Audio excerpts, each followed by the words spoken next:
Oh, hello there. I am MapleDungeons, and today we are going to be looking at some Diablo 3 news. There is only one real thing to talk about in terms of Diablo news right now, and it's the few announcements that Blizzard has made about the patch 1.0.5. There's three big announcements, three big changes, the first one being basically just a big nerf to the game.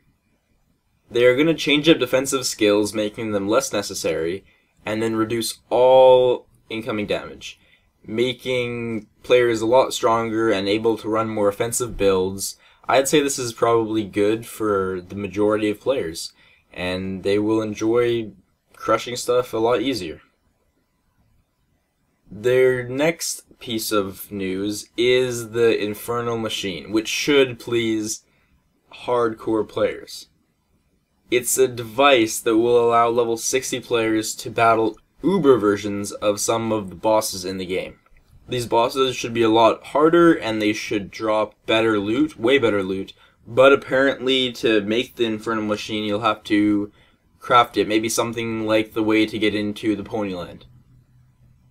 Anyway, the third little piece of news that they've announced they're going to change is a command similar to the Player's 8 command in Diablo 2. The Monster Power System.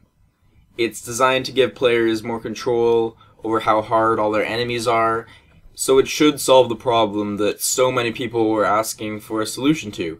The thing is, this one comes a little too late. The majority of Diablo's players now are at level 60 playing Inferno, and Inferno is not really too easy. I guess it is a skill challenge for some players to be able to defeat Inferno on the hardest difficulty, or even defeat Infernal Machine on the hardest difficulty. That would be a real challenge.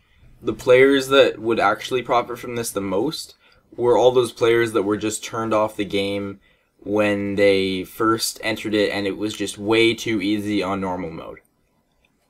Now for those players, this actually may be a good way to come back to the game. So this is a smart decision on Blizzard's part. Now what we don't see in these patch notes is PvP.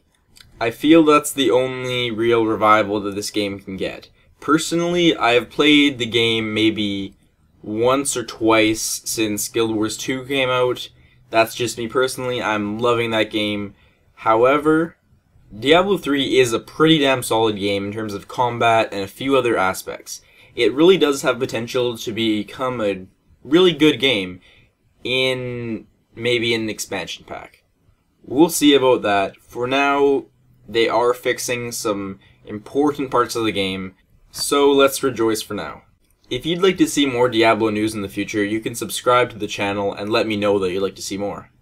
If not, let me know that too. Thank you so much for watching, guys. I've been MapleDungeons, and I'll see you next time.